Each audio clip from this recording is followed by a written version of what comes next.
네, 이번에는 2011년 마무리 거래일 유종의 미를 거둘 수 있는 대응 전략 체크해 보겠습니다. 정재영 차장님 전망부터 한번 들어볼까요? 코스피가 4흘째 하락 중입니다. 가랑비에 옷 젖는지 모른다 이런 얘기 있는데 약보합으로 마감이 되면서 그래도 좀 크게 흔들리지는 않는 모습이었는데 어느새 1820선까지 내려와 있거든요.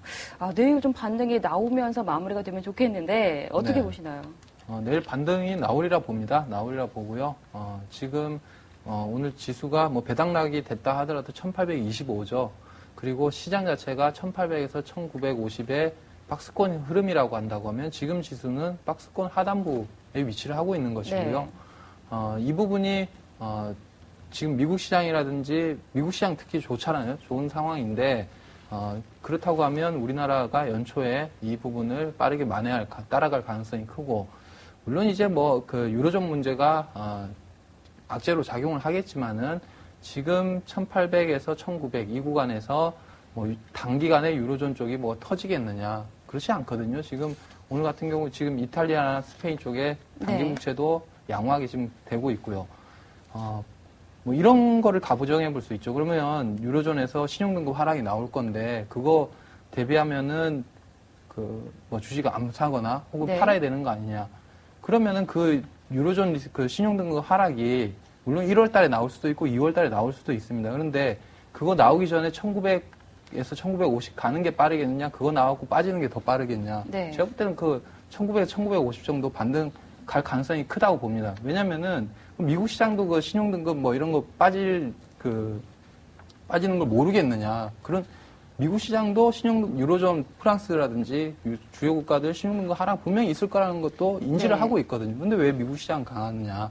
이렇게 볼 때에는 그렇다고 해서 미국 시장만 강하고 우리나라가 디커플링 돼야 되는 원인들이 그렇게 명확하느냐? 그렇지 않거든요. 그렇게 보면 이 부분은 지금 연말 효과로 인해서 또 기관들이라든지 외국인들의 참여가 거래량이 좀 한산하고 이렇기 때문에 주가가 못 따라 올라가는 뿐이지 연초에 분명 이런 갭 부분을 메우는 작업이 있을 것이다 이렇게 판단이 되고 내일은 지수가 좀 반등이 나와서 한 1850 정도의 수준에서 마감을 할 가능성이 크다 이렇게 판단이 됩니다. 그래서 지금은 단기든 단기적으로 보더라도 주식을 사야 될 시기이고 4분기 어닝 모멘텀이라든지 당장 다음 달부터 어닝 시즌에 돌입하거든요. 그래서 4분기 어닝 모멘텀 있는 종목 그리고 기관 매수가 좀 유입될 수 있는 수급 쪽과 모멘텀 쪽이 같이 있는 종목들을 접근을 한다고 하면 1월 초에도 큰 수익은 아니겠죠. 박스권이니까 박스권 하단부에서 상단부 가는 거니까 불과 한 50포인트, 100포인트 정도 가는 건데 그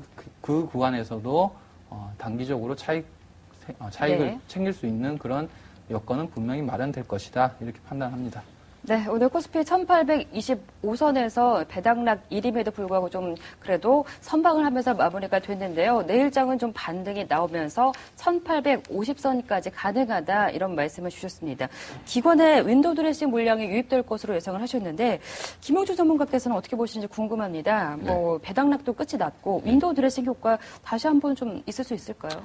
사실 저는 이제 개인적으로는 연말 종가를 가장 높은 지수로 끝날 걸로 좀 생각을 했었는데 이제 생각하고 좀 많이 다르게 좀 흘러갔었습니다. 근데 다분히 이제 몇 가지 이제 이상한 요소들이 좀 발견이 되죠. 그러니까 뭐냐면 어제 같은 경우에 갑자기 장이 이제 급락을 했었는데요.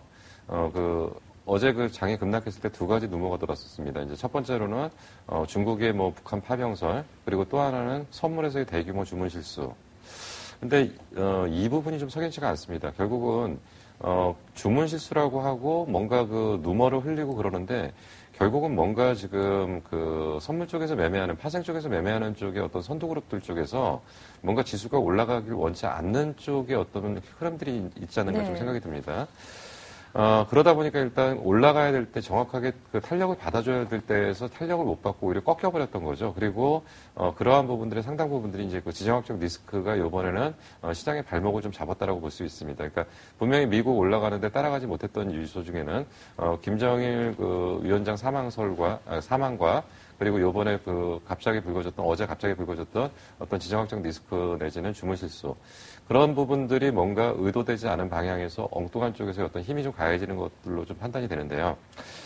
오늘은 비교적 잘 받았다고 봅니다. 그러니까 오늘 이제 그 배당락 관련해가지고 프로그램 매도가 이제 거의 2,300억 정도 나왔는데 네. 그 물량들을 잘 소화했다고 일단 판단이 되고요. 그리고 어쨌든 지금 기관들은 마지막이라도 해봐야 됩니다. 왜냐하면 내년에 그 펀드를 잘 팔기 위해서는 어쨌든 간에 최대한 수익을 맞춰놔야 되거든요. 그렇기 때문에 아주 집중적으로 짧은 시간 안에 기관들이 할 수 있는 총력을 다할 가능성이 좀 있어 보입니다. 네. 그래서 분명히 내일은 한번 윈도우 드레싱이 있을 가능성이 좀 있고요. 그렇다고 하더라도 그것은 결국은 지금 현재 윈도우 드레싱이나 배당 관련 물량들은 또 연초에는 그게 폭탄으로 다가오겠죠, 다시금. 그러니까 결국 요번에 들어갔던 물량들은 다시 쏟아지는 물량으로 좀 봐야 되기 때문에, 좀 긍정적인 요소들로 좀 보기는 어렵고, 그리고 또 1월 달에 좀 부정적으로 볼 수 있었던 또 하나의 요소가 뭐냐면, 북한발 리스크가 잠재적으로 깔려있다고 보고, 어떤 때, 이제 내일 이제 장례식이 끝나고 나면 어떤 형태로든가 뭔가 가닥이 좀 나올 가능성이 좀 있습니다. 그래서 그런 부분들이 좀, 주의가 되고요. 그래서 네. 향후 장세는 결국은 대형주 위주의 장세보다는 중소형주 위주의 장세가 펼쳐질 가능성이 상당히 크기 때문에 그런 쪽에서 어떤 방향을 놓고 대응을 하시는 것이 조금 낫지 않을까 좀 판단이 됩니다. 네, 앞으로는 대형주보다는 중소형주 장세가 이어질 가능성이 크다. 이렇게 또 전망을 해주셨습니다. 전문가들께서 제시해주신 내일장 전망과 전략 화면 통해서 다시 한번 만나보시죠.